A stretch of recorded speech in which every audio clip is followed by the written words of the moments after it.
think I always made the comment that once a miller, always a miller. Ravel, ambitious, but brilliant! I don't believe it! I swear I do not believe it! Good Evans, he's done it again! Another promotion for the big man. I've got 12 bottles of champagne in my office and we're going to drink them all night. Do me a favour, drop me off in Rotherham. Good afternoon, good evening. Well, I say good afternoon. That was weird. Anyway, welcome to Dog Talk. This is the Rotherham United podcast. Thank you all for being with us. It is time to preview a trip to Burton Albion this weekend. We will have a chat about any Millers-related rumours that may be abound. There aren't many, but we'll talk about them. There's injury news, and we'll talk about everything else that we can find that is slightly Rotherham United related. Mick's back. How are we, Mick? I'm all good, mate. Thank you. Are you?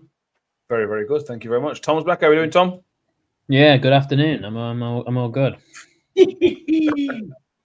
And for the first time in I genuinely don't know how long, the whole world can see you, Danny. How are we?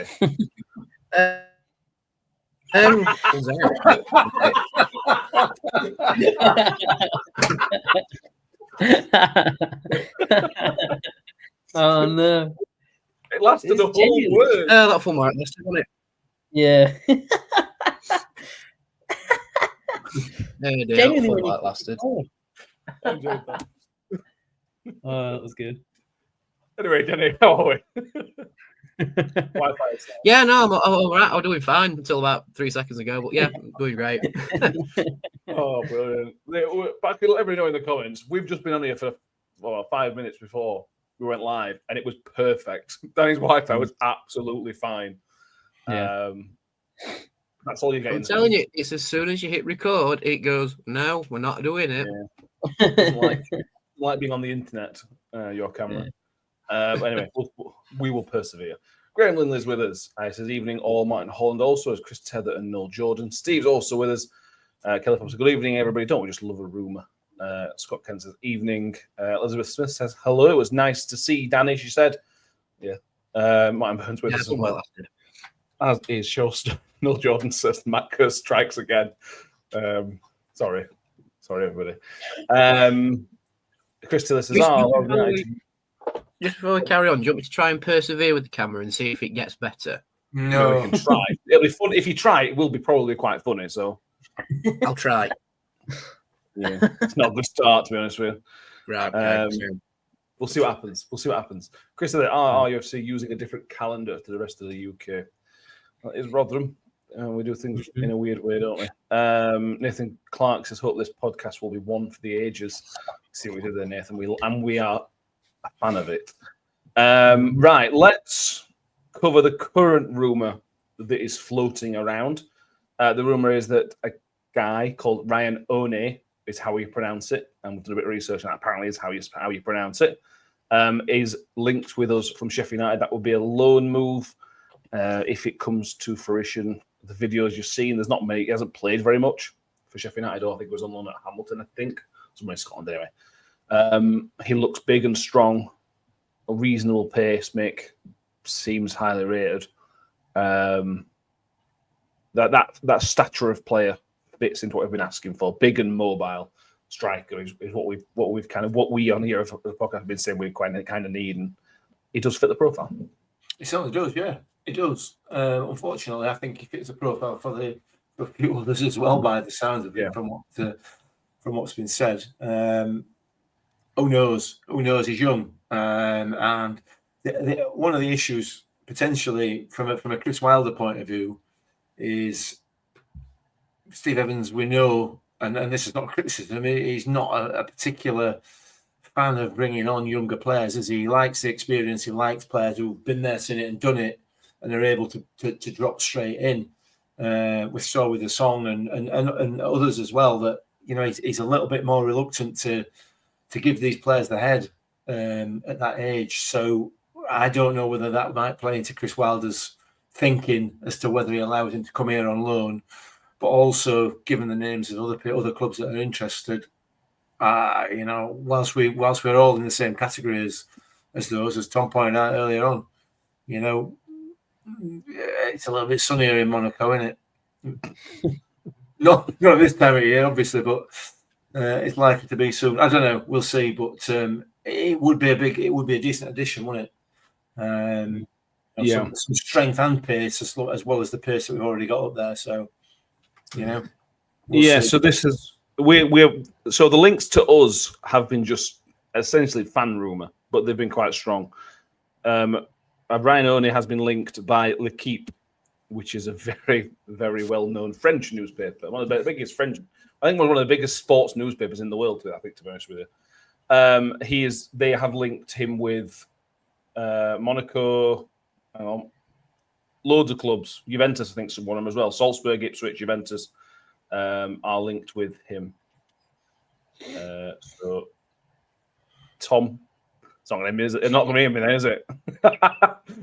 Well, if that is true, no, it's not going to be, because he'll be looking at, unless somehow we get an agreement with them to allow him to come after he signed a permanent deal with them, because I doubt he's going to get into their first teams. I don't know what he's like, but to go from not starting or playing for Sheffield United to then going and starting as Juve's main striker is a bit of a jump. So unless we have some sort of agreement in that whoever they do end up potentially selling him to, we could have an agreement in place to loan him straight to us. I don't know. Who knows what goes on there. I always thought I thought there was more until Sheffield United signed this Cannon. I thought there was more interest that we had in Stoke City's two strikers. So shows how much people think they know compared to what actually is happening. I understand the premise behind it in that we have a good relationship with United, and as soon as they sign Cannon, he's surplus to requirement, isn't he? So, but let's be honest, if Juve are after a striker in the Championship, he's going to be starting week in, week out, surely. So, I don't know. I don't know how much I believe. Obviously, if it's come from a well-regarded French newspaper, maybe I'm wrong, but it seems far-fetched. It does seem pretty far-fetched, to be honest with you. We don't know, Tom. I don't know, Danny, is the answer. But we have no other rumours. And we're getting to the stage of the transfer window where it's becoming... I'm leaning over to the concern side of things, especially with the McWilliams injury, which we'll talk about later on. And leaning over kind of saying, right, okay, I did a count up earlier with 17 fit first-team players. One of them is a backup keeper, and two of them are Johnson, Clark, Harris, and Jordan Hugill. So that's a really, really thin squad. We need these bodies, and no rumours might be fine, but there's only 10 days left of the window. We need some movement. I'm pretty sharpish. Yeah, very, very sharpish. Hopefully, me lowering the camera quality has helped a little bit. Seems all right, I think. Right. Anyway, we'll discuss it again. So we'll see. We'll persevere. But no, I agree with you, Matt. It's got to the point now where it's just like, just sign somebody, because we're really thin on the ground.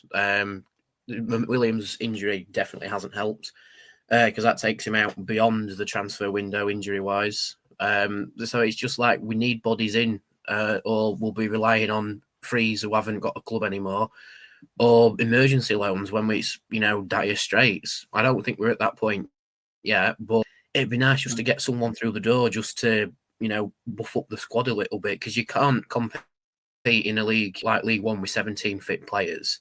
You can just about compete in Sunday League with 17 fit players, let alone League One. So it's just like either something's going wrong at the top level where they're not getting the investment that Steve Evans wants, or we're just getting snubbed at every turn because they look at us and just go, well, you're not going to do anything this season. You're not going to go up. You're not in a relegation fight. Why would we sign for you? Maybe that's one thing with Ryan Oney's decision making. I don't know where the Juve links come from. That's a bit extravagant. Yeah. But we were also hoping that the Blades had signed Tom Cannon, and then that would push Oney out the door, and then we'd get him. And who's the other striker that we're linked to? What's he called? Us. Yeah, there was another one. Ennis, yeah, that's it.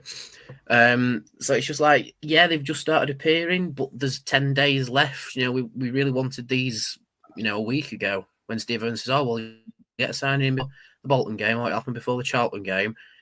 Are we going to sign someone for the Burton game? I don't know. Don't look like it. No. It's just tease something, just make something happen, or else we're going to be sat twitching on deadline day, and then we'll sign someone on loan from the league below, which weirdly enough Blackburn have done, but fair enough. So it's got to that point where it's frustrating waking up and you're just going, oh, it's happened again, and it feels like we're on the back foot in this league already with the start that we've had, and now we're on the back foot with how thin the squad is and no one's come in. Yeah.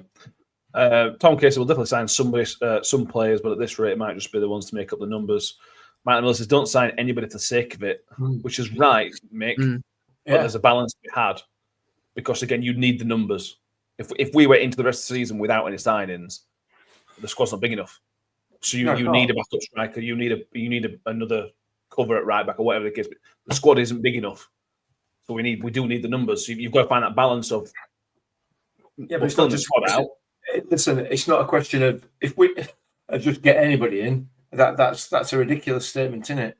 And it is, because all that will happen is come February 2nd or 3rd or whatever, first game in February after transfer window, everybody will be up in arms that we sign crap players. Why would we go and sign another Jordan Hugill or another Johnson Clark-Harris? Because essentially that's what might happen if you could sign anybody in another position. A player that's as much use as either of those two. It's not a question of we need to get somebody in. We need to get the right people in. If we don't get the right people in, there's no point signing somebody for the sake of it. It's just pointless. Absolutely pointless. If they're not going to improve the squad, don't. Why would you? We ain't got enough players. We've got enough players. We might end up with nobody on bench, but we've got enough players. I mean, the bottom line is, why would you sign somebody who's going to make your squad worse? Just for the sake of signing somebody. You can't make them worse by having a body in the door, can you? Well, who knows? Who knows? It's not going to improve the squad, and that's clearly going to be where we are at the moment and why we're struggling potentially, because anybody that's likely to improve our squad don't want to come here and either to a team that's mid-table League One, a team that has been flirting with relegation. Whether the Evans Rayner effect has an impact on players, I don't know. It would if I was a player personally, but that's just me. So we're not going to pay any money for him because Tony Stewart won't pay the money because he ain't got the money. We're not going to be competitive necessarily on wages. So there are a number of stumbling blocks, but that doesn't mean we'll just take anybody who's available come 31st of January. That's daft, in my view, anyway. I get what you're saying about numbers. I do understand what you're saying about numbers, but why? It's pointless. But we're now in a situation where if there is one more injury to a midfielder, you're almost in full crisis mode. Because you're probably going to talk about this a bit, but you're probably going to have Cohen Bramwell starting in midfield on Saturday, Tom.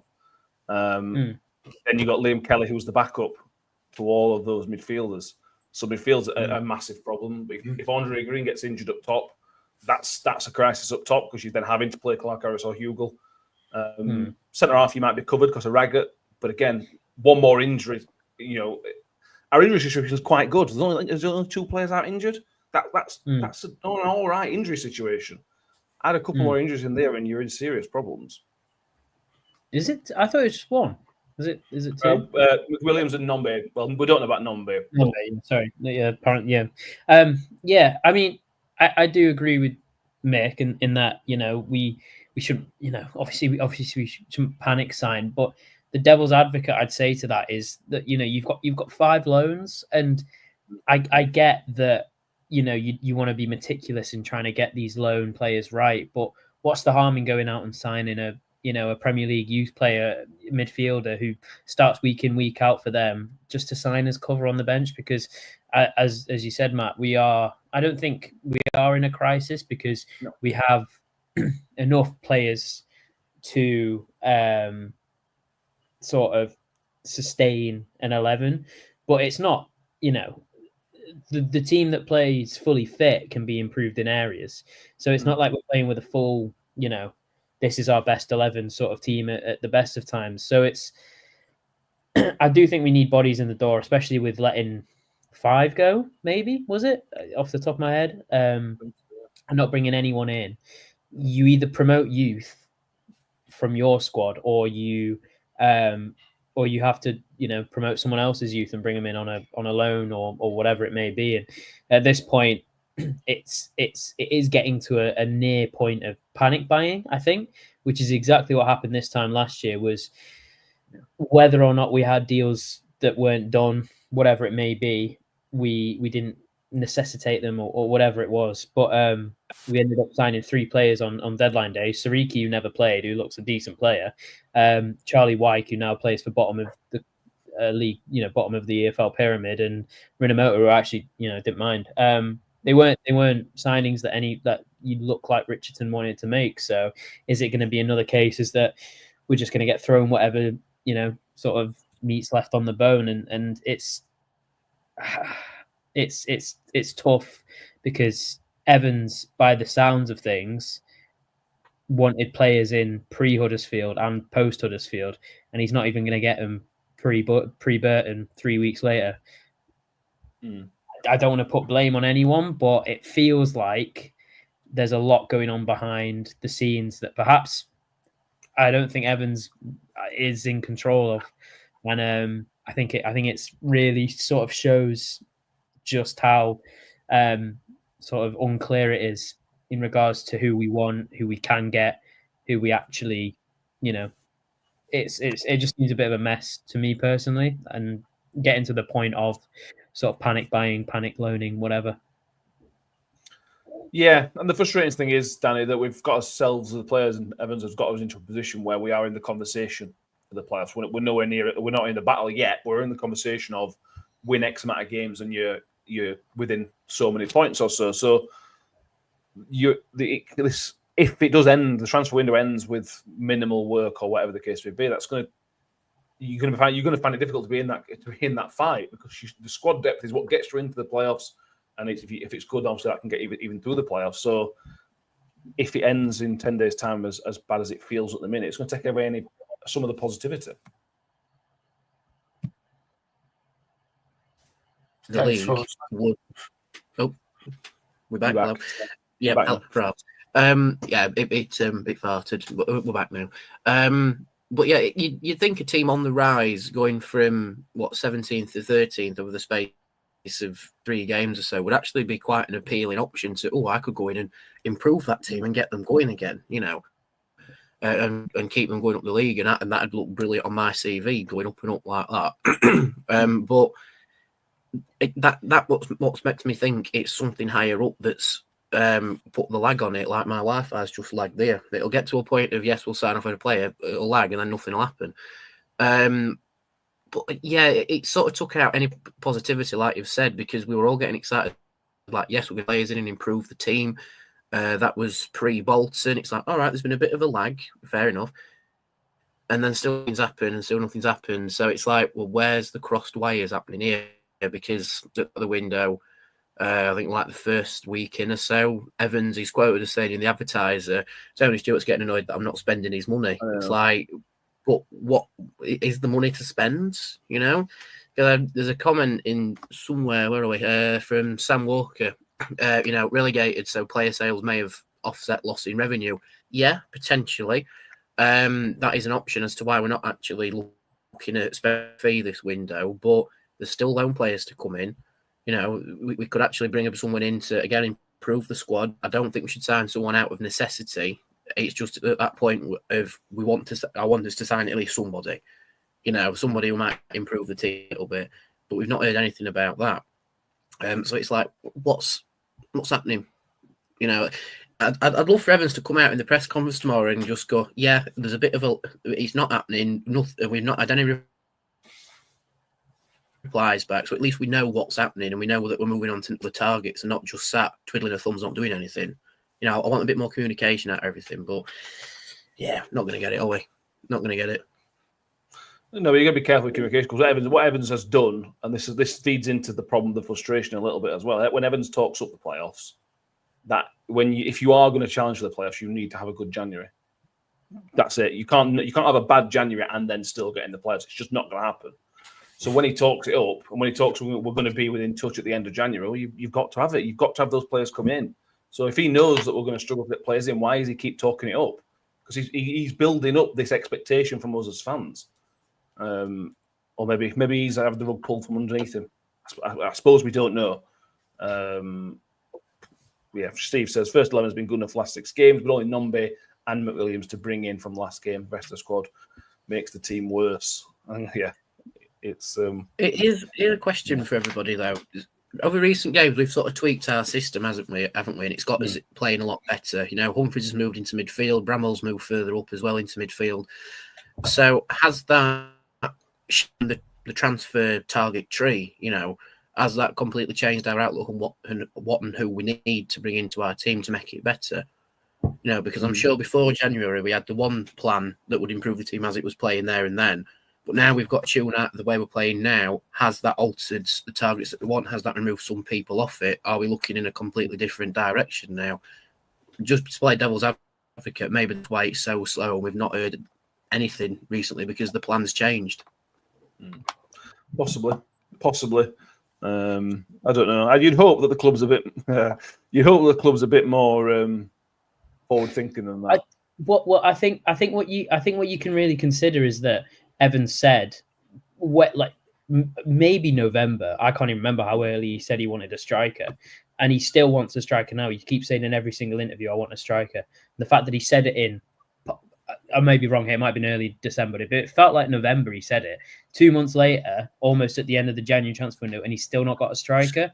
It's, you know, that I think that speaks volumes, and I get what you're saying. You know, you don't want any wingers in this sort of formation, or you don't want, you know, the 2 centre halves are now playing brilliantly. You want cover sort of thing, and I get that, but it's still a case for me of the, if you say you want a striker 2 months before the window opens, and at the end of the window you still don't have a striker, either the recruitment has been off in regards to, you know, they've come to you with options that you're not happy with, or negotiations have fallen, you can't reach a price tag, because this should be done.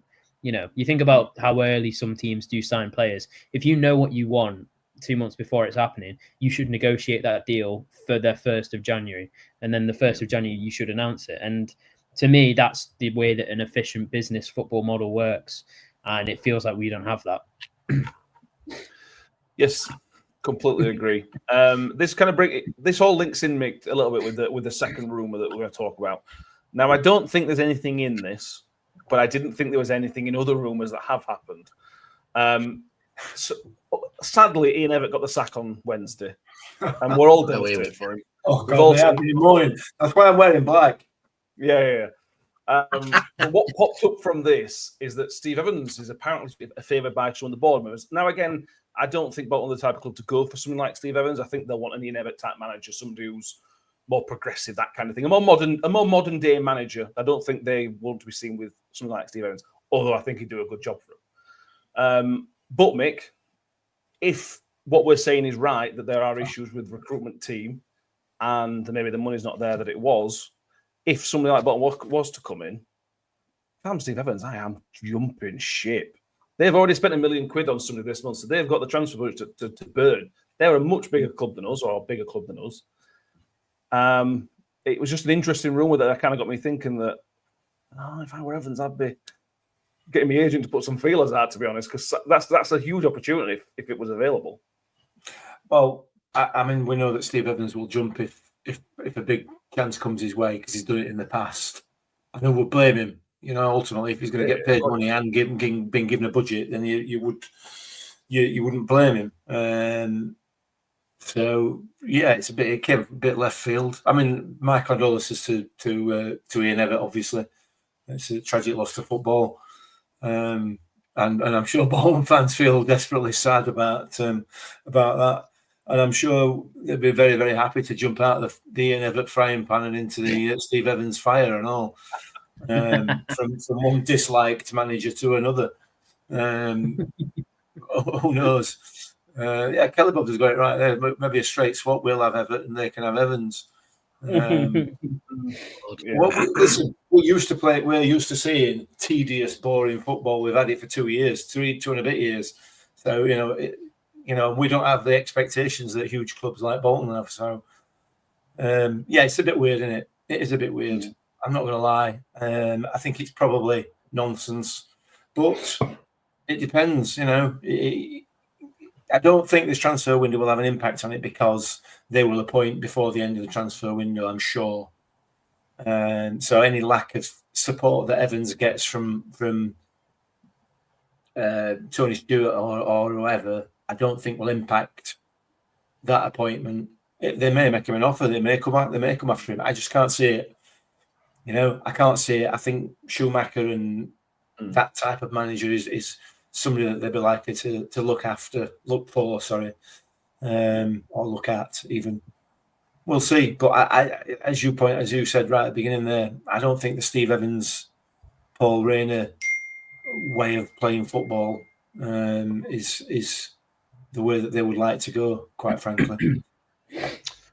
Yeah, Tom Kay says Evans always said he would only leave us for Celtic. Let's see if he means it then. If Bolton come in, he told the Stevenage podcast that he planned to retire at Stevenage. Yeah. Come on, I mean, technically, he might go back and retire at Stevenage. To be fair, I suppose. Yeah. But yeah, Matt Holland and Yuchi were saying Liam Richardson favourite. Liam Richardson was the favourite for the Wickham job as well. Having said that, there is a link. Liam Richardson did play for Bolton. I think it was part of the promotion team that got on into Premier League in 2000-ish. So there is a bit more of a link there. I don't know, Tom. What are your thoughts and feelings? What kind of gut reaction to it when you saw it? Do you think that's makes sense? Is it like sort of left field? Could you see it happening? Where are you feeling with it? It is. It is sort of left field. It's not an entirely like for like. I think if you want to do style of play, you wouldn't touch him with a 10-foot pole. But if you want to win games and you want to get promoted from League One, he's the know-how manager. You know, as much as we do slate him, and you know, I think he at first will take that criticism. But he is a know-how manager. He's been there, done it in League One with a big budget. You never know what he can do. I always doubt him a little bit when it comes to being the not the underdog. But for me, it'd make I can understand why their board would be interested, because he's obviously done a massive upheaval with us coming from where we were to sort of finding a bit of identity again. And then he's also, you know, he's done, you know, he's been there, done it, is all I can really say about him. But in regards to forward thinking, the next 5 years, you wouldn't want to go near him as a Bolton collective. And that's only because they've had Everett, and I know we all joke and he's an arse and whatever, but he did put them on a path to sort of better football, and you know, although they are crap, the football was progressive, like you say, and it was in a direction that you could kind of see. I just think with Evans, he'd potentially get him promoted, and then not sure what he'd do with them after that. That's the Paul Warne thing, isn't it? That's what Derby did with Paul Warne. Get us out of this division. Yeah, but they have stuck by him as of now. As of the 23rd of Jan. We'll see next week. But yeah, I think it's a big step for him, especially in regards to a managerial job. Yeah, it would be interesting. Paul Rhodes saying Evans would probably start at the room, which is possible. Paul Rigby says everyone has a price. Paul wants to only for Norwich, then left. Yeah, look, let's see what happens. The irony is that on Boxing Day there was a significant chunk of Rotherham fans wishing that Steve Evans weren't here anymore, and now there's a potential club looking to come in. Again, this is a rumour. If you check betting, he's not even on the list, Steve Evans. So maybe it is absolutely nowhere in terms of that. So, look, we'll see. We can only see what happens. Mick, on to Saturday-ish. McWilliams, 4 to 5 week injured. Yeah. I think it's his hamstring. Slightly worse hamstring injury. than they were hoping for. We managed okay after he went off. I mean, so I think we're only 1 or 2-0 up, so that helped. But he has been important to the way we've been playing at Williams, and that's a blow for us, but it's more of a blow for him because he finally got going, and then he'll be out for another month. It's just going to kill any rhythm he had. Yeah, it's really disappointing. Really disappointing, but football, it happens, doesn't it? And you could tell when he went down that you could tell it was hamstring straight away, and you know that sort of injury is a minimum 3 or 4 weeks, don't you? Minimum. So depending on how bad it is, it could be a lot longer. It's disappointing, but we've got to move on from it, haven't we? And we've got to carry on. Colin Bramall's come in on 2 occasions now and replaced him and done really, really well. I think that position suits him better than that, certainly than left back, because he can get forward and his delivery into the box has improved 100 times, 100-fold this season. So it's not a massive issue for us at the moment, I don't think, while Bramall's playing the way that he is. However, if he gets injured, then it becomes a problem, which is why you go back to this transfer window and how important it is that we do bring some players in. But we'll have to wait and see how that pans out. But at the moment, we've got a replacement. That may change with a drop-off in form from Bramall, because we know his form can be a little bit come and go, can't it? You know what I mean? But we'll see. It's disappointing. It is disappointing, can't lie. Yeah. I want to go back to Twitter. Can you know Cam Humphries has gone back to tweeting random things again? Yeah. He's just tweeted 1%. That's it. Okay. So he's clearly a very odd man. I love it, and I think he's great, but he's just very odd. It's fantastic. He's top He fella. loves himself. What can you not like? Yeah, exactly. He's just living his life, isn't he? I'm all for it. We don't know about the Nombe situation, Danny. Evans suggested it would only be a week or so, but again, it's hamstring, so it could have come in on Monday a proper scan, and because he only injured it Friday before the game, so I don't think they'd done a proper scan at that point. That's going to be another question mark, because again, starting Andre Green's fine, and going with him and Wilkes is great. It's a 3-game week next week as well, so if Nombe is not available, that's a big blow, not necessarily for Saturday, but certainly for the next 2 games. Yeah, it is, and he's a very important player right now, isn't he? He's got a good partnership with Green, and again, it's a thinning squads as well. If Nombe's not available for a tough week of fixtures, it's a kick up the arse to get some players in, but I don't know. Hopefully, it is only a week or so with Nombe, but you never know. He could walk downstairs and tweak his hamstring. That is how delicate it can be at times. Or he's had a scan on Monday. He's completely fine, but we've kept it quiet. We've kept it quiet, and maybe the question will get asked tomorrow at press conference, and we'll find out there and when. So yeah, hopefully everything is all right with Nombe. But again, we've lost Williams, lose Nombe for a bit longer. It's a bit touch and go. Yeah, it's interesting. And this is an opportunity, Tom, and we've talked about this little run of games quite a lot. They've got Burton, Cambridge, Birmingham, and then Shrewsbury.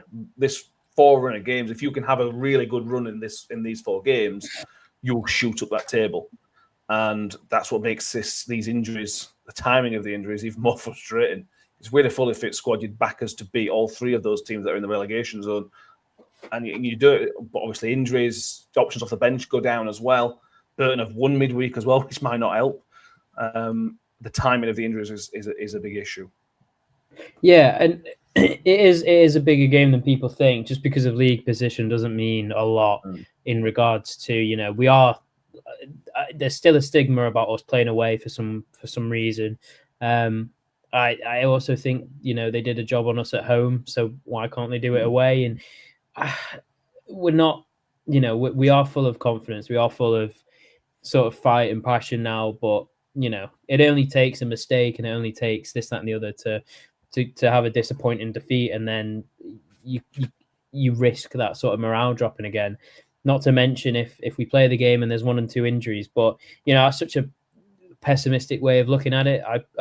I'm going to try and be more optimistic and sort of look at it as this could be a resounding win away. against a lower club in the league. No offense to them, but probably a poorer team than ourselves. If everyone manages to skate through it, we sign someone on the Sunday. Can't really ask for many better weekends, can you? So True. That's the optimist speaking. Yeah, Tom K. As long as we don't risk Nombe for Burton and lose it for 6 weeks, that'd be the very irresponsible thing to do. Tom K. It's nearly 3 years since we've won away at 3 p.m. There you go. We're not getting too excited. Yeah, Plymouth in February 2022 was the last 3 p.m. victory. Yeah, but Mick, this is a Burton team that did win in midweek, but they've only won 3 games all season, so they haven't won back-to-back games all season. So the stats tell you what are the chances they're going back-to-back games. That's unlikely based on their history so far this season. But I remember playing them back in September or whenever it was, and being impressed. I mean, we weren't aware how bad we were at the time, I suppose. Yeah. But I remember being reasonably impressed, kind of saying that's a typical Burton team that they're difficult to play against. They went back to front really, really quickly. They moved the ball well, and they'll be fine. They'll be 16th. They'll be fine.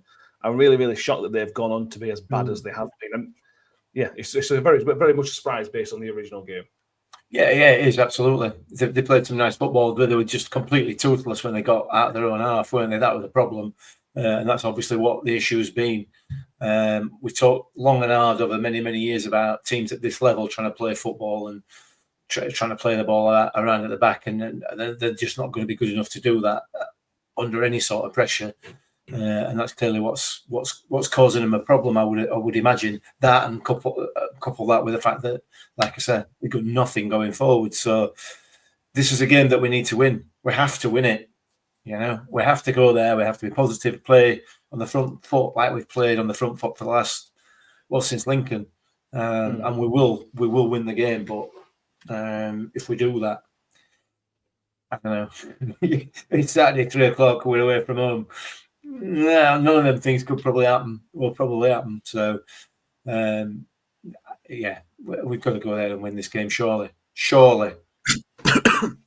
Another win, and you're getting on the Wembley party bus? No, not by yet. a long chalk, mate. Not by a long chalk. Okay, but we've got to win it, haven't we? If there's any serious consideration that we might get anywhere near that top half, then we need to be winning games against teams in the bottom of the league, or down in that bottom 4, home or away. And I don't think that their winning in midweek should have any impact on that realistically. No. What I would say about the winning midweek, Danny, is that they obviously played Tuesday. We had a free week. They are kind of in the situation we were in the Championship, is that whenever we played midweek and had quite a good performance, it completely spent the players. They were just knackered. So I'm hoping that they're in that same boat, that we come in fresh, they come out and spent everything away at Wigan, and that maybe helps us push on. If we're a better team than them, obviously, because that's what the table tells you. And if the fitness levels are in our favour as well, you've got to, as a Rotherham said, you've got to take advantage of that. You've got to hit them hard, hit them quick. Yeah, definitely. First goal will be so important against Burton. Because even that week, if we score first, it completely takes any wind out of their sails that they've had after beating Wigan and chasing the game whilst having a shorter recovery time than what we've had. The only thing that could play into their favour is that they're ever so slightly sharper with what to do and how to work the ball than we are, because effectively they've played, they've not had as long of a rest between matches as we've had. But I'd argue with the run that we're on at the minute, we should be just as sharp because we know what to do, we know what works, we know where to put the ball and how to take it back off them. So it'll be fitness levels and momentum that will decide this game. And like Chris Tether says, first goal is so important. If an early first goal, then game will be in our favour because we know we can maintain that lead when we score first. But if Burton score first, then they've still got the momentum from Tuesday, and it could just see them off at line. I hope it don't. I hope we maintain it because I don't think we've won back games this season either. I know we've done it at home, but not home to away. If that makes sense. We did. We beat Northampton and Lincoln, and then Northampton. Or vice versa. But I think that's the only one. Oh no, Cambridge and then Stevenage. So twice. We did it twice. I've done it. But only 2 games. Right. Okay. So yeah, I reckon we could do it if we score first. If we score first, we'll end up scoring 3. We'll put it that way. But if we don't score first, it could be a very, very scrappy game. Oh yeah. Scott Kent says also can't even get a game for them taking out. But yeah, we're great. I think Crawley last year, I think it was. Mike Holland says Burton just signed Van Varsen, who scored his first game at Wigan. Yeah, he did. Steve says trouble with 3 games in a week. You almost have to bring in Hugo, Johnson, Clark, Harris, and Kelly, which not only lowers the quality, it changes the team dynamic. Not only is it a 3-game week, we've got a game the Tuesday after that as well, with in the Virtue Trophy as well. So, and then I think we've got the game. So we've got midweek games for the next 3 weeks because we've got the Blackpool game the week after that as well. So it's a 3-game week for 3 weeks, which is going to be big. The one point in the year where we don't need 17 players, we need 25. Exactly. Let's go at a different angle, Tom. Let's put his negative hats on and say we don't win on Saturday. There then becomes a question of how the players react. But if we don't win on Saturday, I suppose what I'm trying to say is it's not in the world, is it? It's only one game. We can't win every single game. As long as the performance levels are still there, we're in a kind of situation where we can accept a draw or maybe a close loss. And hopefully the negativity don't build too much like it would have done in December, like the Wigan loss, for example. I think if performances are still good, I think people they can see a direction, and I think that was the thing with the last 5 games is that, of course, we're unbeaten and it looks good, but we've won convincingly as well. You know, obviously coming into the games, Huddersfield, Bolton, Charlton were all games that you thought would be really difficult. Huddersfield and were-ish. But the other 2, we took them apart, and that wasn't down to luck. It wasn't down to good defending. It was down to a collective team performance and cohesion that really worked. And if you play like that, you have to beat who's in front of you. If we play like that on Saturday, then we'll beat Burton, and that's just because we'll beat a lot of teams playing like that this season, if not all of them. And it'll be. I can't see us playing like that and losing. So I think that the only thing that will happen is, like you say, a fluky goal or just not taking your chances, which will be frustrating, of course. But if you can take out of the game a performance that you're happy with and sort of it wasn't through lack of effort or desire or just a little bit of quality, then you can kind of move on to the next game with your head disappointed but not deflated, which is kind of it feeds a bit of a fire that sometimes sparks in the next game. So as long as the performance is there, I think the good vibes will continue. Yeah, they will. Just underline February as well. If we were to win the Virtue Trophy, we'd also have another Virtue Trophy game at the end of February as well. So by the end of February, you could either be at Wembley and in touch at playoffs, or you could be sitting 16th and lost to Bradford. So it's a really, really big month for the club. That's why recruitment's. That's why we focused so heavily on recruitment a bit ago, because it's such a key and crucial time of the season. We keep saying make or break, and we've put ourselves in a position where we are still make or break. But you've got to keep going. Burton do have the worst home record in the league, just 1 win in the 13 home games. And that victory was only against Shrewsbury before they sacked Paul Hurst. And they were, when we drew to that Shrewsbury team, we know how bad they were. So that gives you an idea where Burton are. They did change their manager, did a scouting report, which will be out tomorrow. But they just, if you thought we took too long to appoint a manager last season, they took almost 2 months to appoint Gary Bowyer. So again, they'll be in the same conversation at the end of the season. That way, it probably cost them at least a fight or a conversation for survival. But Gary Bowyer does have the Rotherham link. If you've watched Rotherham United, you'll know Gary Bowyer was Rotherham United. He was an unused sub at Wembley in '96 as well. He ended his career. Mick, do you remember him? Vaguely, yeah. Okay. Vaguely. I only vaguely remember my breakfast this morning, mate. So. Okay. Yeah. You want to share one of those things with us that you remember vaguely, the breakfast or how Gary Bowyer was as a player? No. Okay, cool. Neither. Cool. Cornflakes. Cornflakes. Okay. Fine. Chris Page, if we lose on Saturday, Steve Evans demands Monday signings. That'd be Steve Evans' ploy, wouldn't it? We'll lose and he's going to get loads of signings in. Yeah. Right, ref watch. Tom Reeves is the referee, and he has only refed us once before, and that was a 2-0 defeat away at Burton.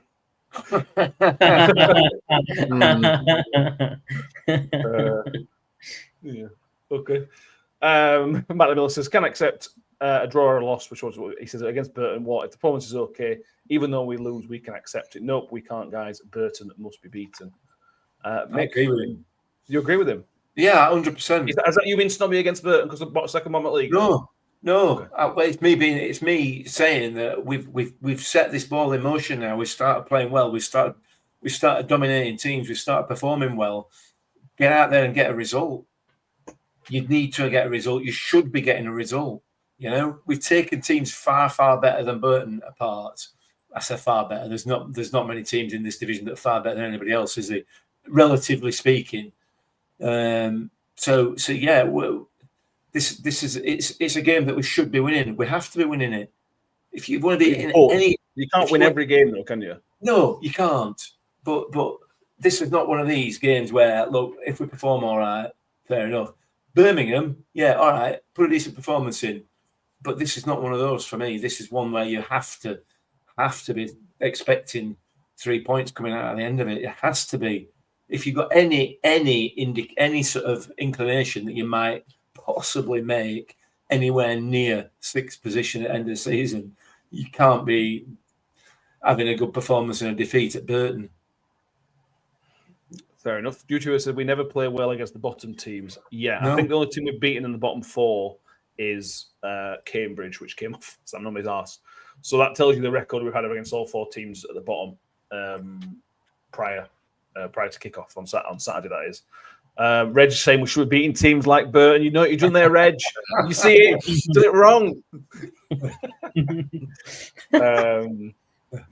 Some cases, we aren't going to get any momentum for a playoff push if we drop points against the bottom. Yeah. Bottom 2 teams.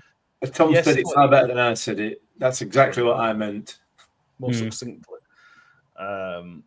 Yeah, Danny, like we're saying, this is an opportunity, and the players and the manager have given themselves this opportunity. If you win this game, not everybody above us is going to lose, so we're not going to be within 4 points of the playoffs. But you will have closed the gap to the playoffs more than likely. So I don't think it's a must-win, but I think it's a huge opportunity, especially with Cambridge at home on Tuesday. I think it's a huge opportunity to shoot up the table. Oh yeah, definitely. I mean, like you said, I don't think every result's going to go in our favour to make us, on playoffs door. But the thing we need to do is keep the momentum going. If we keep the momentum going, someone somewhere will slip up, and we will get higher up the table. Because there's a lot of the season left, and if we keep this momentum going now, we'll be in a very strong position come end of March, April time. But the important bit is keeping the momentum. Like I know Mike said earlier about we can't really accept a loss or a draw to Burton. If we keep the momentum, then yeah. But I would say keeping momentum is probably going to be a win against Burton because, the 23rd, Cambridge are 24th as well, aren't they? They're level on points, though. Level on points. So they're of the same. They put my teeth back in. They're from the same cloth at the minute in this division. So if we are going to mount a serious charge, we need to play well against. We need to have that momentum in the games, not show any signs of weakness because the teams that are higher up the table will take advantage of it by watching it. If we draw against the teams lower down the table, it could affect us and just go, how did we not beat them? We're not doing something right here. We'll lose all momentum that we've gained over the last, 6 games or so. So I would say, I wouldn't go as far as saying it's a must-win game. However, a win will help us massively to keep the momentum going. Like we can take the momentum from Burton going, we've beaten them. Now we can go and beat Cambridge. Right, we've got 3 wins on the bounce. So after we've done that, take that into Saturday, etc., etc. The chain carries on. But we need to focus on Burton. We'll have our numbers. We need to focus on Burton and get that over the line. Once we've done that, then we can go to Tuesday.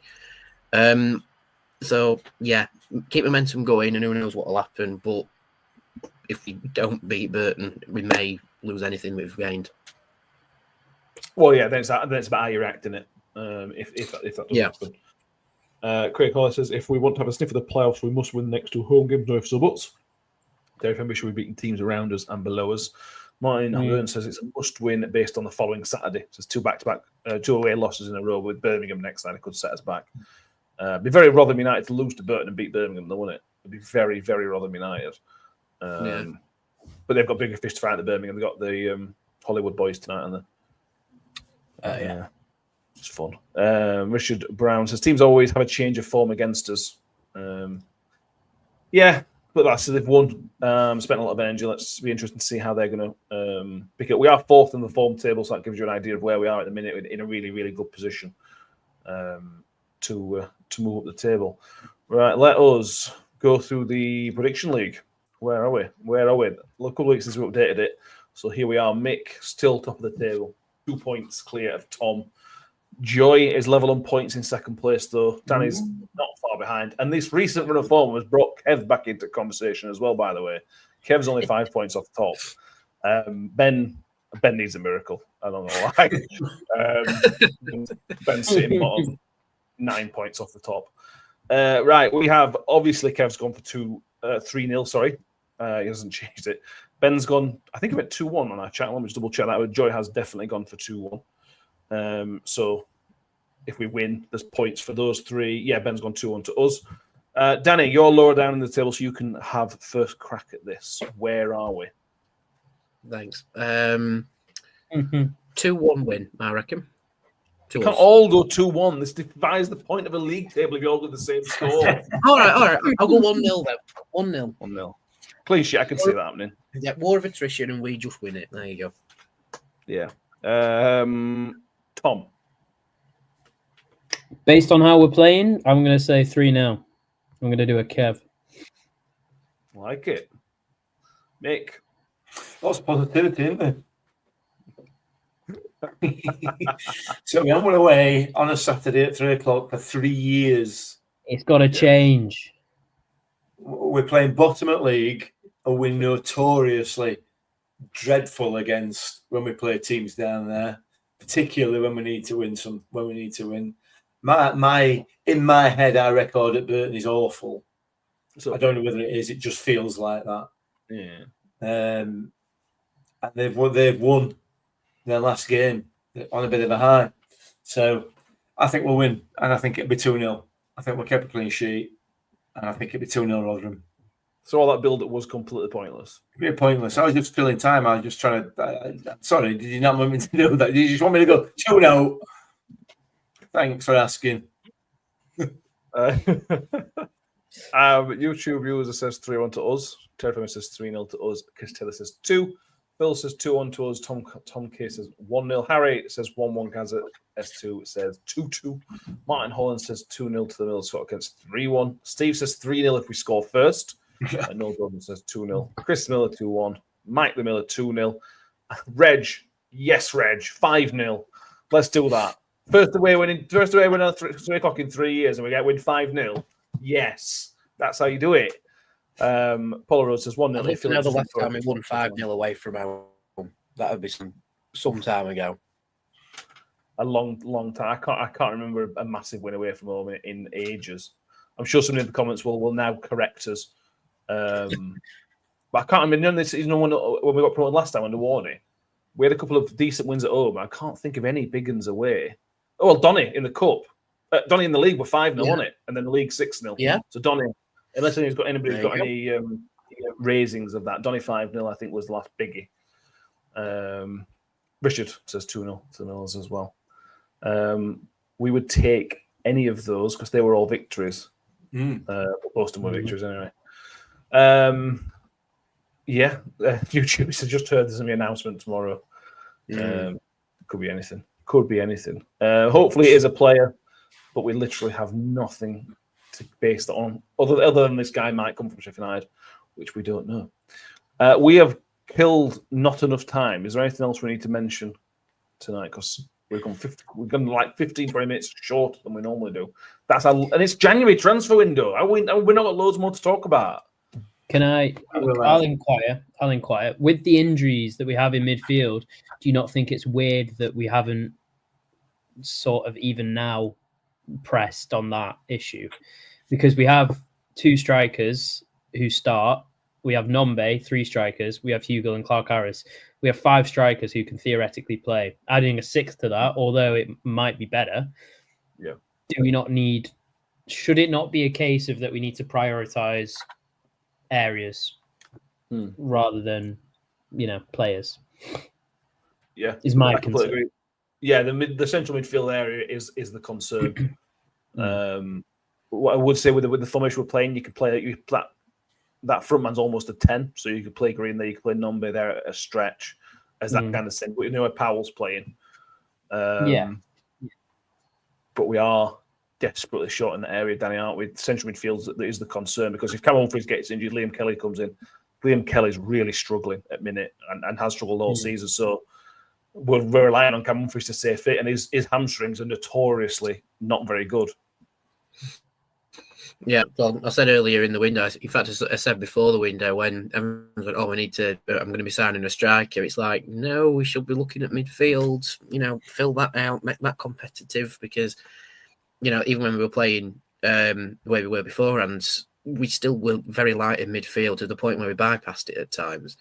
And now we've dropped numbers in midfield, we utilise it more.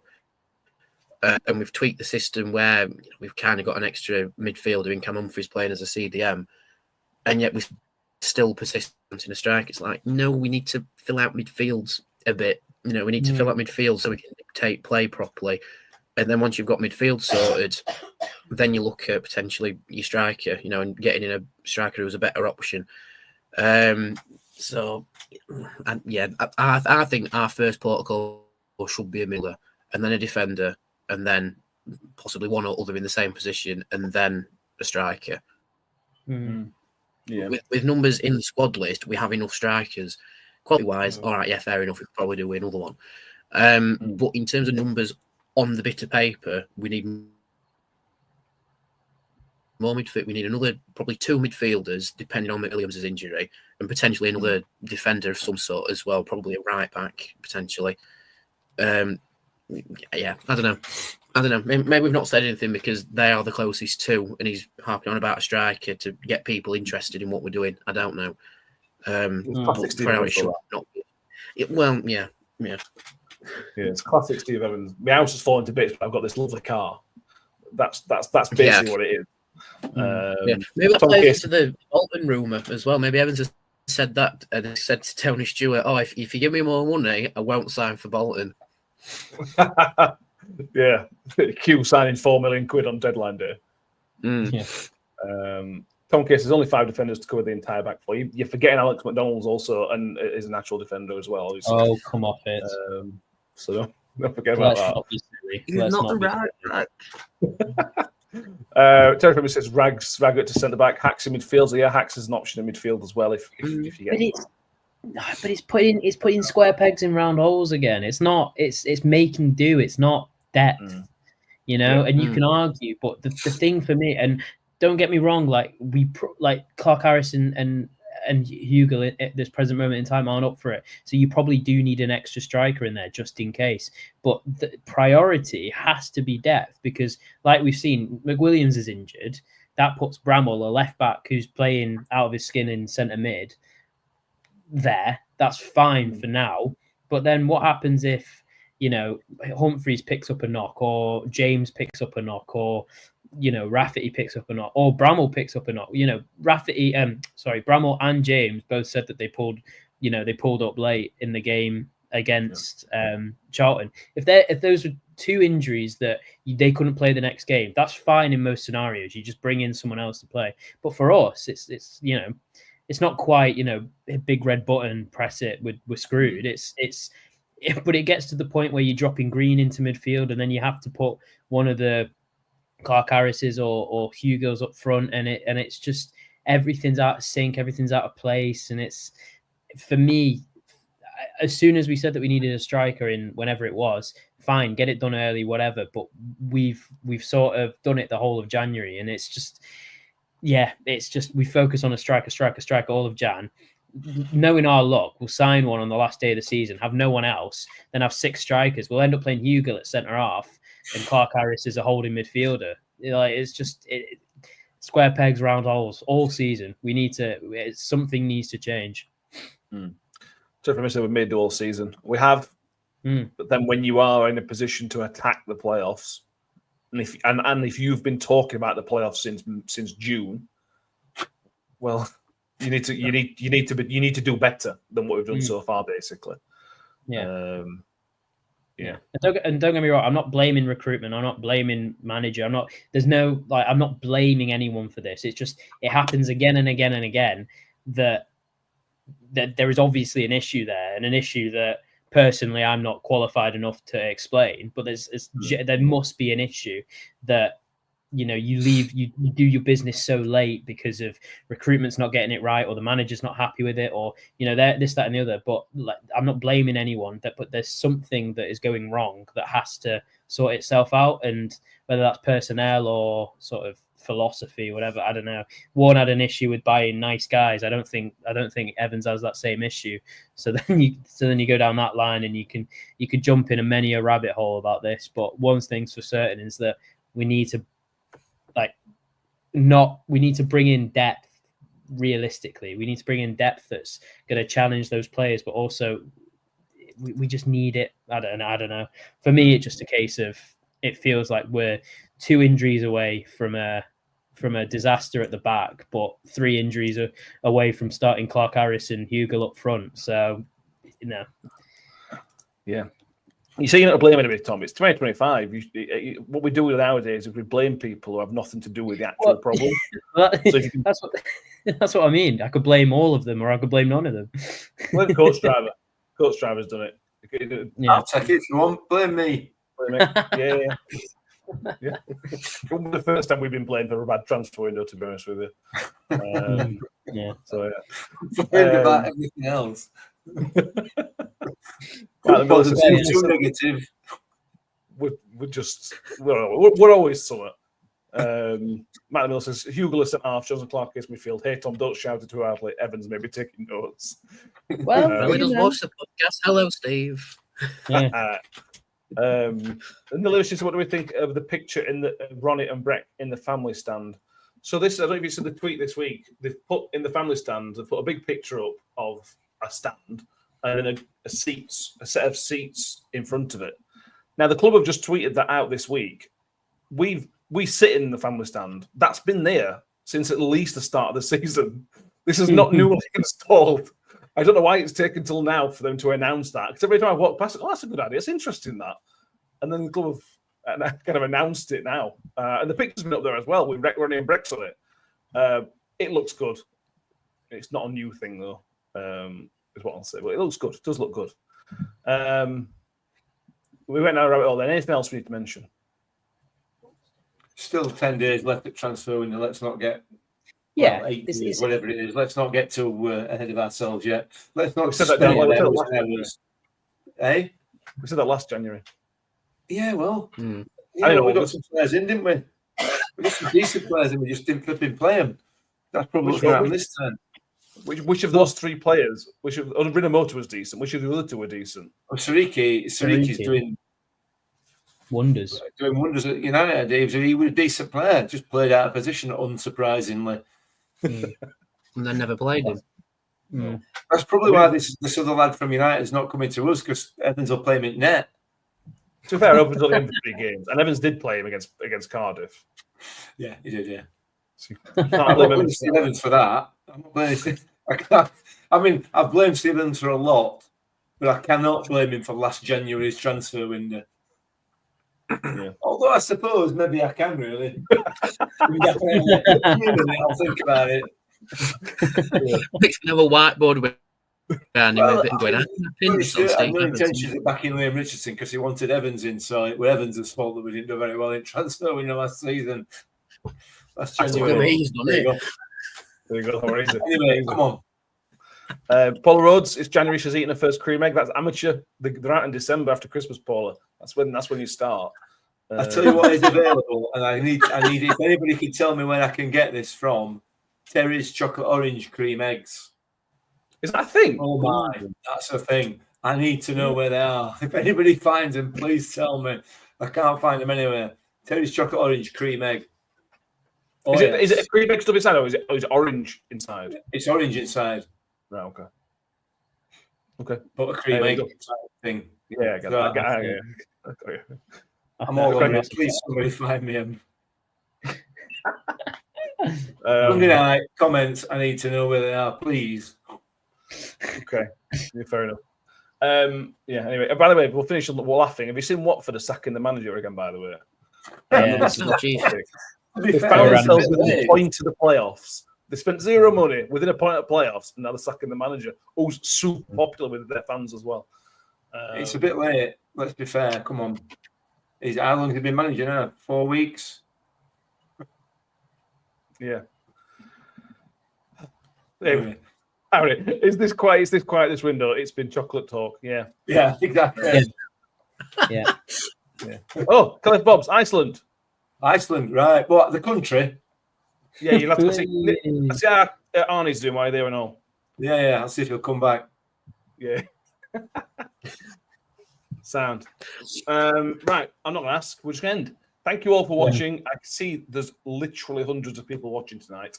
So thank you all for being with us and joining. Red just they've put a tweet saying it's just speculation.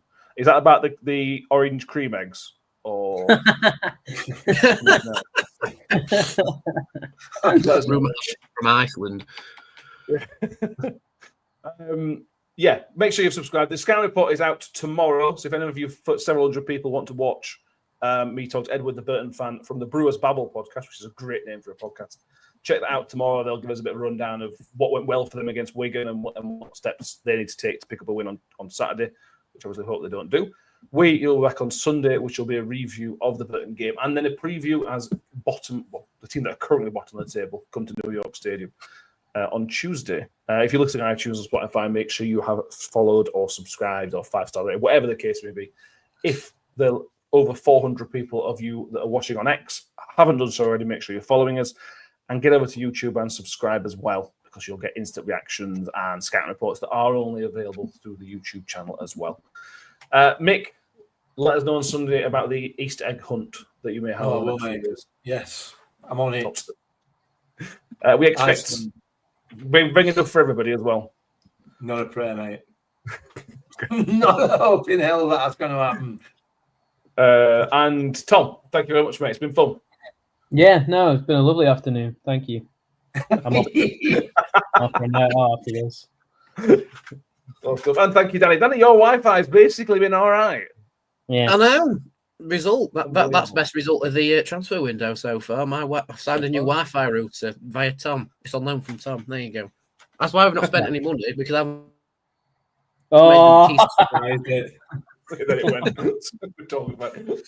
Sorry, I talked over that. I laughed over that. Sorry. Anyway, genius. Thank you, everybody who's been with us tonight. We've really enjoyed this episode. Make sure you join us next time, and we will see you all Sunday for the review show. And as always, up the Millers. Up the Millers. The Millers. I think I always made the comment that once a Miller, always a Miller. Ravel, ambitious, but brilliant! I don't believe it! I swear I do not believe it! Good Evans, he's done it again. Another promotion for the big man. I've got 12 bottles of champagne in my office, and we're going to drink them all night. Do me a favor, drop me off in